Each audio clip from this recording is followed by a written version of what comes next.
In most historical surveys, Franklin Delano Roosevelt, the 32nd President of the United States, is commonly regarded as one of the best presidents in U.S. history. He's the man who won World War II, guided America out of the Great Depression, and fundamentally altered the relationship between the federal government and the American people. But it was almost a presidency that never happened. In 1933, then-President-elect Roosevelt barely escaped an assassination attempt, one that would have unquestionably and fundamentally altered world history. In 1932, America was at the core of the Great Depression. On November 8, 1932, the day of the presidential election, unemployment was somewhere in the area of 23%. It's no wonder that FDR crushed the incumbent, President Herbert Hoover. Roosevelt became the first Democrat in 80 years to win a majority of both the electoral and popular vote. The victory was a shellacking. Roosevelt won about 22.8 million popular votes compared to Hoover, who won 15.7 million. In the Electoral College, the deficit was even worse. Roosevelt won 472 votes compared to just 59 for Hoover. Now, my American friends may know that the president takes office on January 20th. However, that's a direct result of the 20th Amendment, which wasn't enacted until January 1933. As a result, Roosevelt took office on March 4th, 1933. On February 15th, 1933, a couple of weeks before he was set to take the oath of office, Roosevelt was in Miami, where he began to give a speech from the back of an open car. That's where the villain of this story, Giuseppe Zangara, enters. Zangara was an Italian immigrant, born on September 7, 1900. His mom died when he was 2, and his father remarried a woman with 6 kids. Zangara would be forced to engage in extensive physical labor for his dad from the age of 6 on, something he would later say caused the extensive physical pain that haunted him his entire life. Zangara may or may not have suffered from severe mental illness, something that observers at the time would debate. In 1923, Zangara and his uncle emigrated to the United States, where he worked as a bricklayer in New Jersey. He moved around quite a bit, working odd jobs and saving money.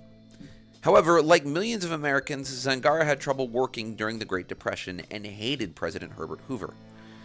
Zangara would later express extreme hatred for all officials and everybody who was rich. That hatred would eventually extend to Roosevelt. In February 1933, Zangara read that Roosevelt was heading to Bayfront Park in Miami.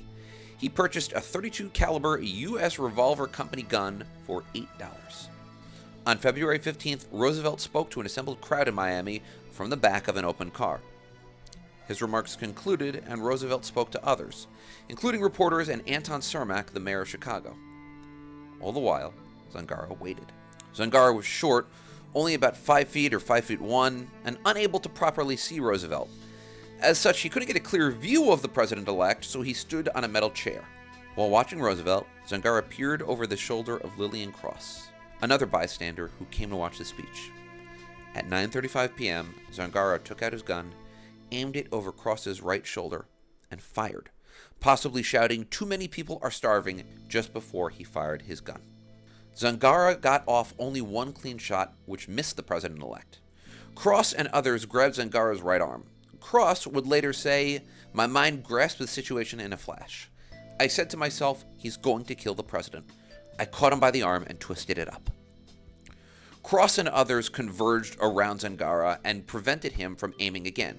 Now, Zangara still fired 5 more shots. In the end, 5 bullets hit individuals, though none hit the president-elect, who was completely unharmed. 3 injured were civilians, Joseph Gill, Margaret Krause, and Russell Caldwell. All would recover. Also wounded in the head with a superficial wound was bodyguard William Snow, who would also recover. The 5th man hit, Chicago Mayor Anton Cermak, would not recover.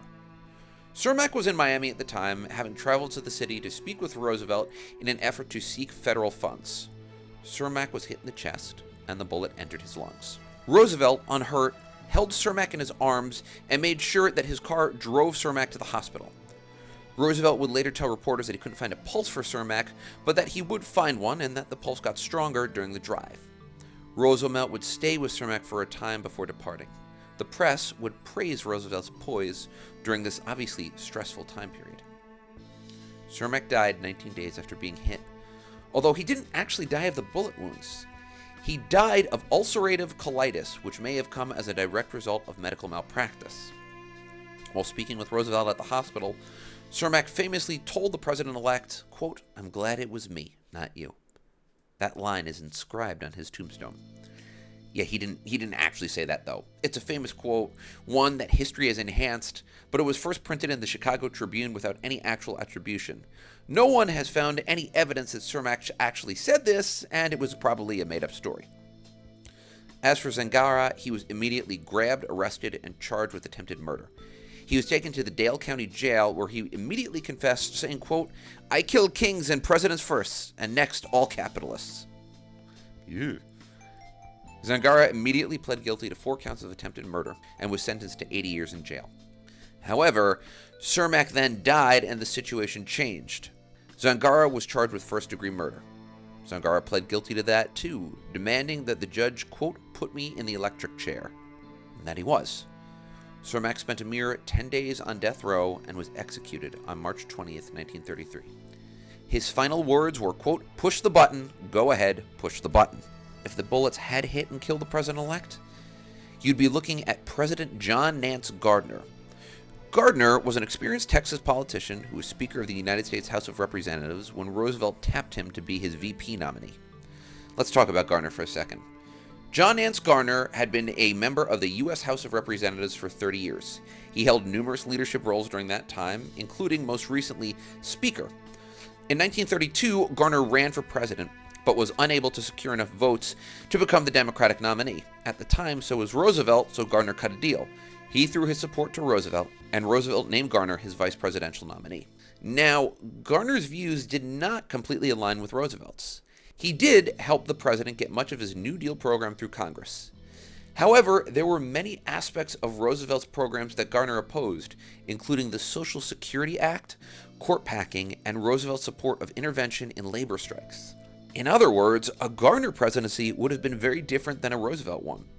It would have been one in which the federal government did not expand nearly as aggressively into creating a social safety net.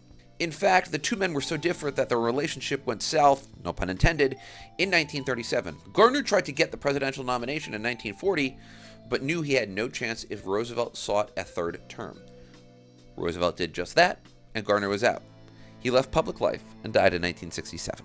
The thought of Gardner becoming president instead of Roosevelt is almost too frightening to think about. Roosevelt is regularly regarded as a great president because of his bold action and his ability to guide the country through the war.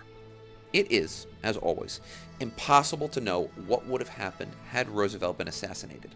However, in the near term, it does seem clear that a Gardner presidency would not have been as bold, given the incredible influence that Roosevelt has had, and the fact that Roosevelt is commonly regarded as the foundational president of a modern American society.